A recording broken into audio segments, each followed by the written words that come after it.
The Reverend Ed Covert was the priest in charge of Emmanuel from 2000 to 2012. Today he returns to a familiar spot, the altar of Emmanuel.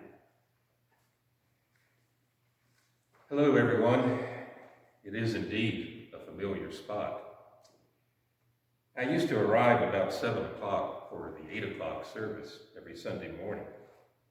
I just enjoyed the quiet and the beauty of holiness that I found in this sanctuary. This marble altar is certainly the centerpiece of the church, but it might surprise you that it was not the original altar. It was installed several years after the church opened, and this screen, which we call a reredos, was even later, about 1921, I think.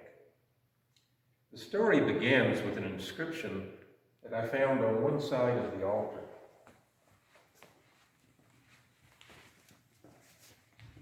Here you can see that Nancy Green Stokes, who died in the 16th year of her life and was a boarding student at Stewart Hall.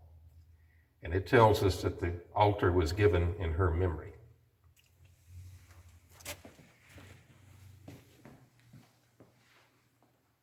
She was from Baltimore, and all I know is that one day her parents received the sort of telegram that all parents dread.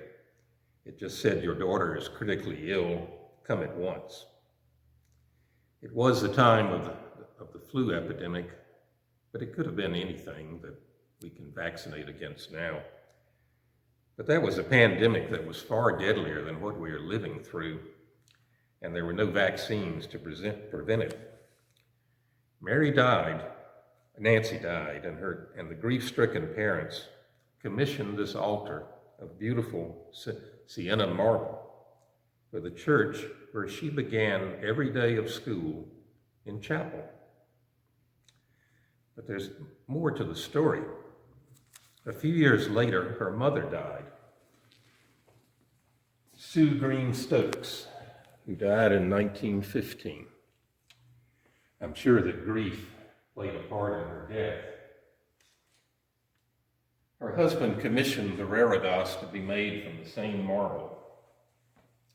It's a tragic story. It's a story of two people who were separated by death, but now they're together forever, bound by the love that St. Paul says can never separate us from the love of God. And there's even more. One day in the library, I found a lovely little book, and someone said, "Oh, that's the prayer book that belonged to Sue Green Stokes." I looked at it closely, and it's not a prayer book. It's a missal. The Stokes were a Roman Catholic family, and they probably worshiped at the Catholic Cathedral in Baltimore.